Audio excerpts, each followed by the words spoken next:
Well, hello and welcome back to our garden in southwest of Ireland. We're based in County Kerry, and the whole month of January has been a bit bizarre, very up and down. Mild weather, real cold weather. We had snow, a massive amount of snow. We have had, again, mild weather in between. And if there's a way to finish off a whole month, then it's with that storm that we just had a couple of days ago, which was the storm EOWYN. And boy, was that bad. That was a rough storm. And this brought with itself the strongest gusts ever recorded in Ireland. It left over 700,000 people, businesses without the power. There was more than 100,000 people without water, us included, without power, without water. So all different interruptions really to everyday life. Sometimes you find that any of these storms that happen overnight are even worse in a way, because you really can't keep an eye on the place. You can't adjust things or prevent further damage. It's sort of like you get up and go out when it's brighter, and then you just realise what has happened. So today, Saturday, I'm coming to the greenhouse here because I want to do just a couple of jobs here and prep myself a bit better for next week's big sowing. So February sowings are starting, and I want, if the rain holds off any bit at all, I want to do a harvesting of potatoes as well, maybe 1 or 2 buckets of them. But I'll send you back to Thursday pre-storm. So the storm happened overnight, Thursday night against Friday, and yeah, it's just such a bizarre circumstances. I suppose you'd be at work, coming home to prep for this big storm. The red warning was going to be over, I think it was 11 o'clock on Friday, so you knew that you had to be back to work by that stage, because work wasn't called off, so we had to be back in the office and travel for that. And here we are, it's Saturday, and yeah, I'll let you see it, and then we might just have a look at some of the bits here again. Right, it's Thursday evening, so it's the night before the storm, or the evening before the storm, and he himself is still at work, but the two of us, the Smalley and me, we've tried to go through the property as much as possible and gather up any kind of loose items that are here. Gathered up as much of the plastic from the fields where I've rolled it up. Hi, Blossom. And got all the tools away, any kind of pots. It's so hard to know what the wind might pick up and what it might not. So we got the place a little bit tidier again, but it is going to be full red across Ireland now. It's getting dark actually outside. Yeah, it is quite worrying. The hens, I have one of the hens right in front of me. We've actually decided that I try somehow to get them into the house. We don't know the hen coop yet. It's a little bit too new for us to know how it will do with a severe storm. But even then, it's still the noise inside of it. I'd say it's going to be petrify them. So we don't want to scare them off. Isn't that right, Blossom? Say hi. Yeah. So I have to still figure out how to or where to put them in the house, inside the house. But yeah, let's have a look around the place and just see how it looks like, and then just hope for the best, really, isn't it?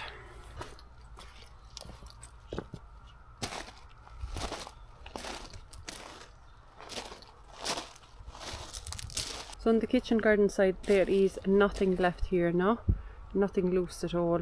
Well, obviously the plant labels, they probably will start flying. And then in here, could be that this will rock even further. The December storm did loosen that. Then in here, so now it's starting to get really dark outside. I've gathered up as many pots as possible because the storm is coming from, let's say, this direction, which is south, and then where I'm from, so south and west, so southwest.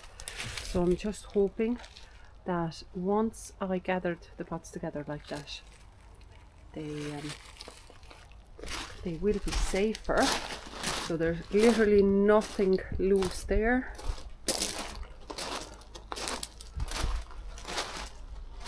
Just plants that are actually in the ground. Again, I'm hoping that this planter is going to provide shelter for these strawberry plants.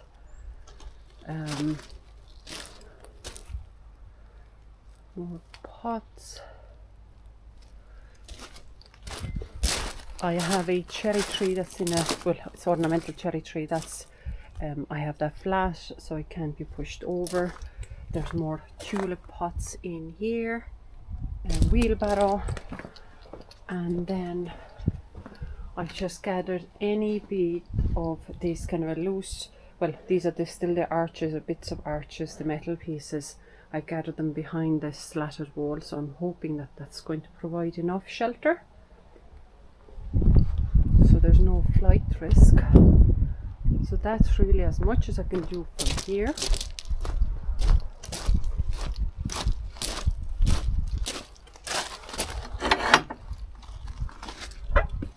Now some here again, I just have more pots here which should be solid enough, and there is nothing left now on this side of the greenhouse, and this is going to really test the greenhouse because it's going to come right from the south, so our weather stations are going to be under a lot of pressure as well.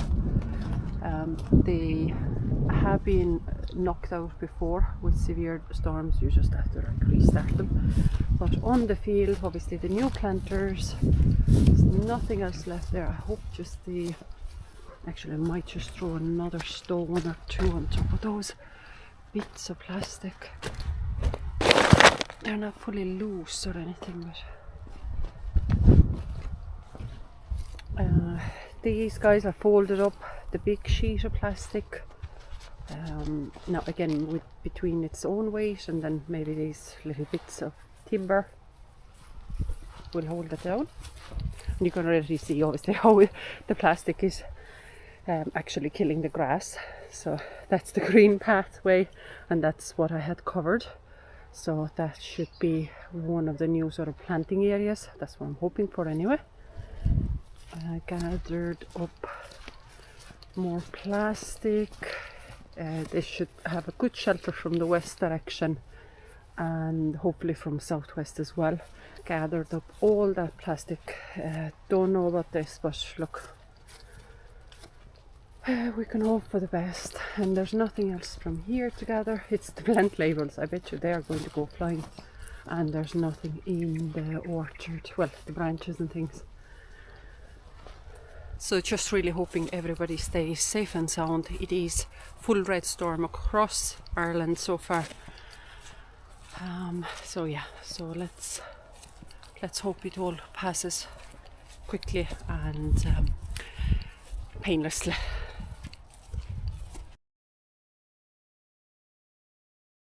We lost the power at around 2:30, so unfortunately, because our weather station then wasn't connected to power, we couldn't get the data off it, so we have no idea what the wind speeds were.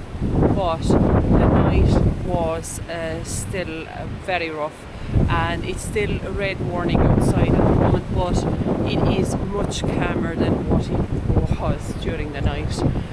We can say that very, very easily. It's still very noisy out here. At this point, I'm actually going to switch to a voiceover. The strongest wind gust actually what our weather station recorded was at 1:30. So at 2 o'clock the red weather warning kicked in, and at 1:30 it measured just about 92 kilometers per hour. So we can only imagine what it was like from there onwards. But our very first casualty was actually in the rose garden. It was the trellis on the pergola, so that was on a full west facing side where I still have the clematis. I'd say the clematis actually probably saved the trellis from fully being blown away. Branch work was actually weaved throughout the trellis, individual those little squares. So yeah, I do believe that that actually held the trellis still there without having it being blown away further onto the field side. Now, it's not nice to see it broken, but at the bigger scale of things, that is very small damage. Now, I was definitely delighted to see that the heavy heap of plastic hadn't sort of been blown away, but I was still a little bit surprised that it blew off the pieces of timber off it, which those props are quite heavy and they're quite substantial in size. Then those oval metal planters, I was surprised to see that they had not been blown away because there's actually no soil in them. So it's only just the spent foliage from the garden that I put there in autumn. And yeah, they actually held, because I thought, now considering the other damage that's still due to be seen, I was quite surprised that they had not been moved at all. Very surprised about that. On the kitchen garden side, there was no damages at all. Even the windbreak hadn't been blown to the ground or anything, which I thought might happen. But obviously now you can clearly see where our biggest losses are, what the biggest damage is, and that is our green roof, unfortunately, on the timber shed. So what the wind gusts have done is actually pull away a part of the sheeting of the roof, and obviously with that they've taken away all the soil, all the sort of division battens, timber battens that I had between the plantings. And because I had used pond liner and weed membrane as well underneath the soil, it has pulled everything up in one go. It has become like a massive sail, and it basically stripped every bit of that roof. That piece of plywood actually ended up being like 100 meters away from the original shed part of it, and then the rest of it was just dumped onto the other side. So all the big chunks of soil with the seed and matting in it, some of the pond liner fully broken away and broken into bits, and then the weed membrane still flapping about like a massive sail.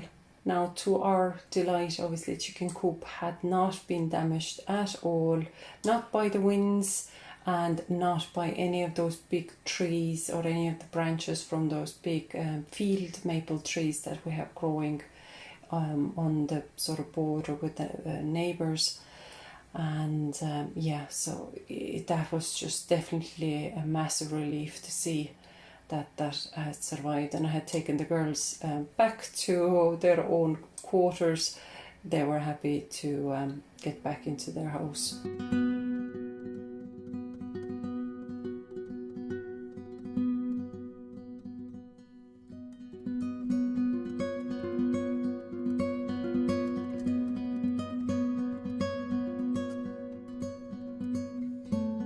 Green roof, it's such a pity it came down, because with Jane you had agreed that this year, late spring or so, we're going to rebuild all that roof. So it just created an awful lot of mess to tidy up. It was going to come down anyway, because we saw that some of the plywood areas and all that was getting rotten. There's only so many years you get out of plywood in wet weather. And on the garage wall then climbing grows pulled down one of the trellises as well.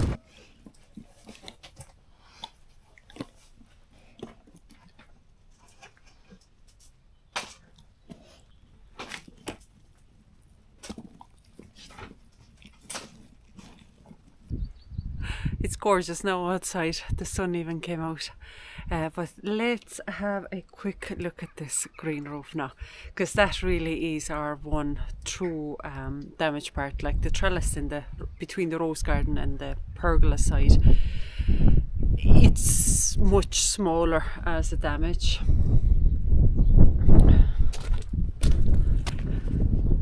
So the reason why this actually happened is because the shed as such, or the roof part of it, is actually in two pieces. So this is the main part of the shed.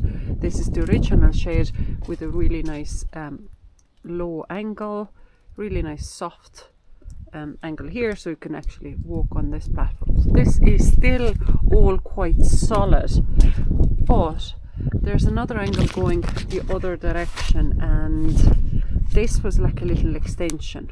We just thought, look, well, it's like a lean-to idea, right? And this obviously had its own then roof structure as such built on. So this was one piece of a plywood here. The second piece is still there, and that was sitting on the structural timber itself. There's, I think, 2x4 in here, and there's a thinner panel here just for the guttering. But that was then just linked in with the main roof. There was nothing really properly fixing the two of them together, but independently they were held in place. And as I mentioned, the reason why we were planning to actually redo this roof is because we made one critical mistake. The plywood sheets are fine. That was not the mistake. It was with the pond liner that we used as a waterproofing here, which itself was absolutely fine as well, but we never sort of tacked it around the edge here. So really, like, it was just sitting as a loose flap. I'll show you from the other side because it's still there on the other side. So you see in here, it's sort of like loose here. It's a little bit tacked in with a glue or silicone or something that holds it back a bit, but this part of it is loose. Now, it's fine on the east facing side because there's no severe winds coming from this direction. On the south side, which is here, we had it fully turned over to the bottom of the roof structure as well. So that also sealed this side up. So the edges here are really solid. But on that side, we left it just sit loose, the same as we did on the east side.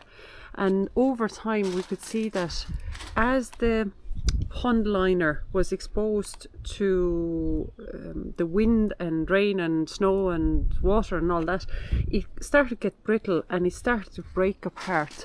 And it started to break apart exactly at the point where this got exposed. So the edging of the plywood got exposed, and we could just see the deterioration, the same as you see it from here. All the layers of the plywood are being split apart, and obviously in here it didn't hold it any longer.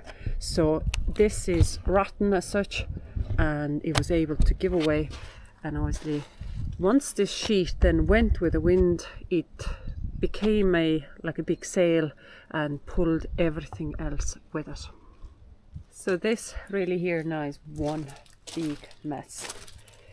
One big mess. And because we have a storm, it was raining the whole day today really, and tomorrow we have another storm coming.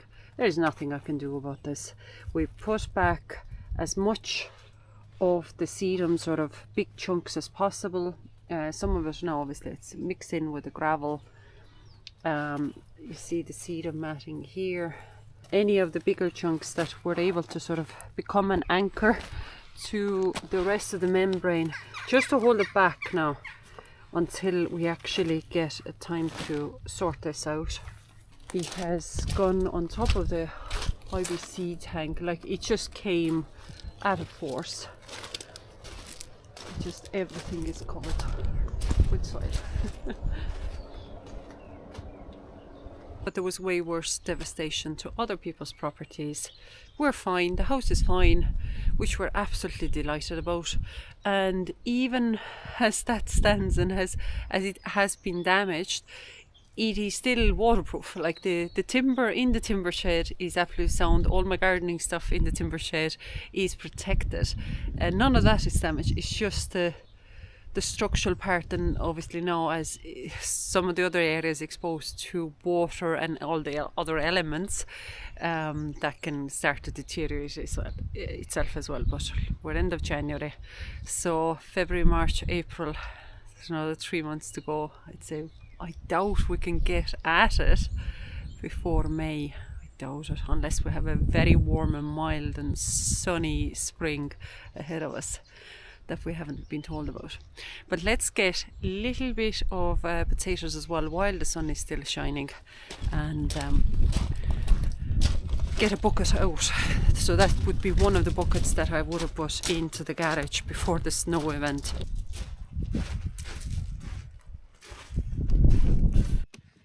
Now, last Thursday night, after I'd been preparing for the storm, I had been invited, well, I was scheduled to be on another YouTube channel's live, which is Danny's channel, the Grow Up channel, the Grow Up Gardening channel, and we talked about potatoes, and I ended up discussing a lot about how happy I've so far been and how the family has liked Arran Victory variety potatoes. So I picked up a bucket of this, and now is the time to go to garden centres and see the seed potato varieties that are out there. And what's out there? Now, these aren't the biggest potatoes, but there's a good abundance of them regardless, especially because I can compare them quite well from putting the same amount of seed potatoes. It's usually 2 I put into those 30-litre buckets, and then obviously I have easy way to compare the overall harvest. But another potato that usually has given me beautiful large size spuds is Cara, and we might just do that I'll get a bucket of Cara as well. I've already been to our local garden centre, because usually January is when they start getting in the deliveries. Now, all deliveries might not be in. Some years you'd have some sort of varieties that have done better for the suppliers, so so there's more of a quantity of that seed available. In other years, a variety has done poorly, so I can't even get a seed potato of them. So far I bought 3 varieties. 2 are secondaries, only 1 is main crop. And I got Red Duke of York again. I got a Charlotte potato, and then I got more of Arran Victory now as main crop. The others they didn't have a Cara this time, but at least I didn't spot it. So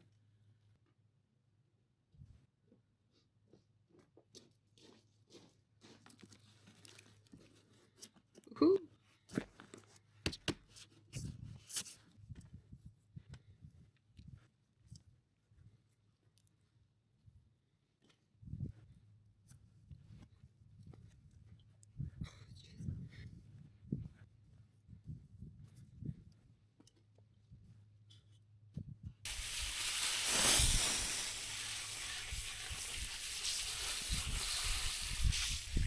There seems to be more Cara than there is the Arran Victory, unless there's just more Arran Victory underneath as well. That's a lovely fresh potato harvest there.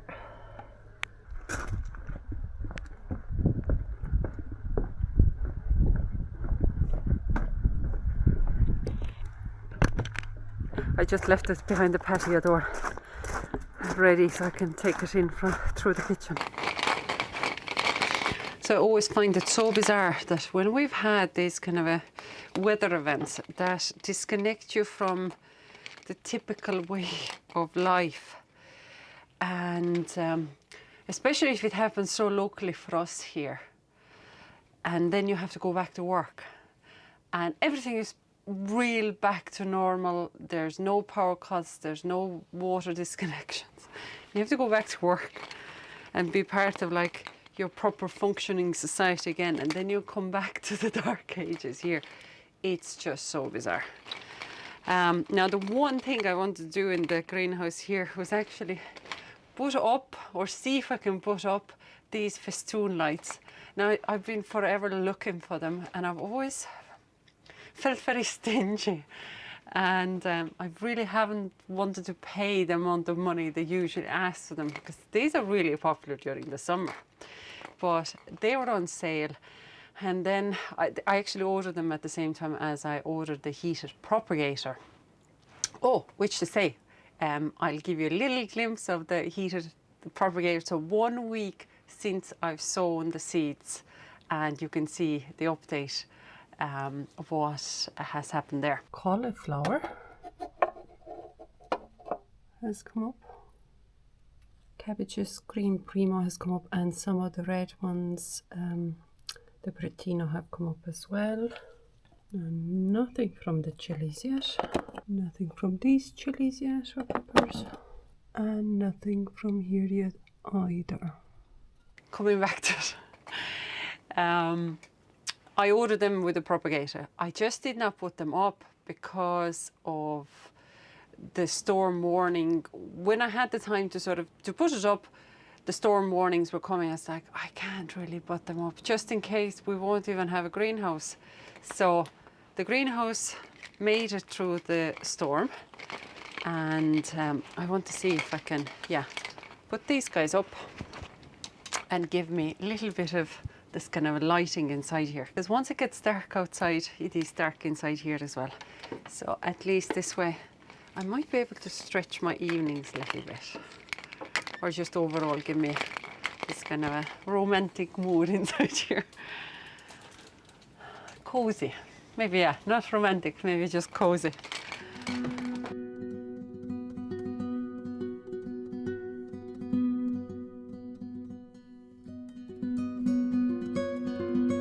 My hands got really cold and fingers went numb while putting it up, and I can easily see why. It's actually snowing outside, or like it's this kind of a slushy stuff. Oh, sleet. Is it sleet and snow? Oh, it's really, really cold. I've got them all fitted up now. It actually looks much brighter on the camera than it does inside here. It looks really, really dark inside here. But let's just try the magic trick with the switch. Do we do a countdown?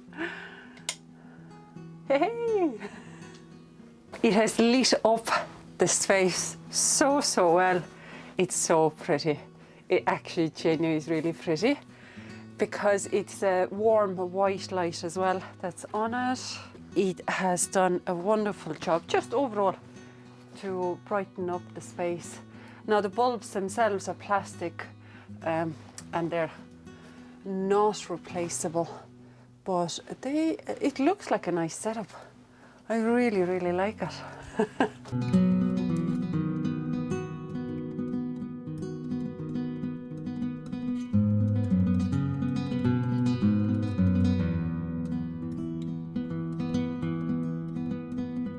So as you can see, I've been able to do like a full U around me here.